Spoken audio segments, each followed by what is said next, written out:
நாட்டின் தலைசிறந்த விஞ்ஞானி, குடியரசுத் தலைவர் ஆவார். ஜனநாயகம் தேர்ந்தெடுக்கக்கூடியவர்.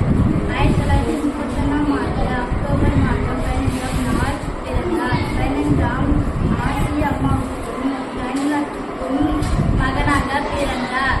பல ஏவுகணை பறக்க விட்டார். இவரது முழு பெயர் ராகுல் பக்கீர் ஜைனுலாப்தீன்.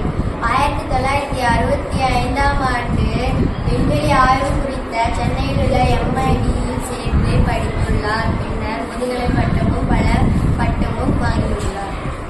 பல ஏவுகணைகளை பறக்கவிட்டு இந்தியாவுக்கு பெருமை சேர்த்தார். இந்தியாவின் ஏவுகணை நாயகன் என பட்டமும் பெற்றார். இந்தியாவின் 11வது குடியரசுத்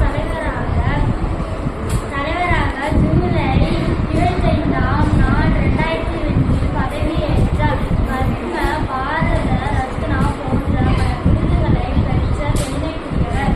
அக்னி சிறந்த இந்தியா 2020ஆம் ஆண்டு பிறந்தது. ஒரு புதிய குழந்தை போன்ற சூழலை எழுதியுள்ளார். 1989ஆம் ஆண்டு பொக்ரான் அணு ஆயுத சோதனையில் முக்கிய பங்கேற்றுள்ளார்.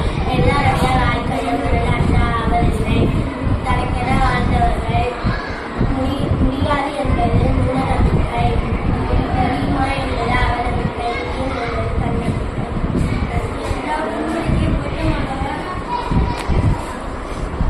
பொன்மொழிக்கு பொருத்தமானவர் அப்துல் கலாம்.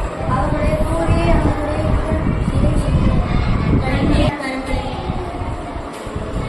கஷ்டம் வரும்போது கண்ணை மூடாதே, அது உன்னை கொன்றுவிடும். கண்ணை திறந்து பார், நீ அதை வென்றுவிடலாம் என அப்துல் கலாம் கூறினார். ஒரு நாள் இஸ்ரேல்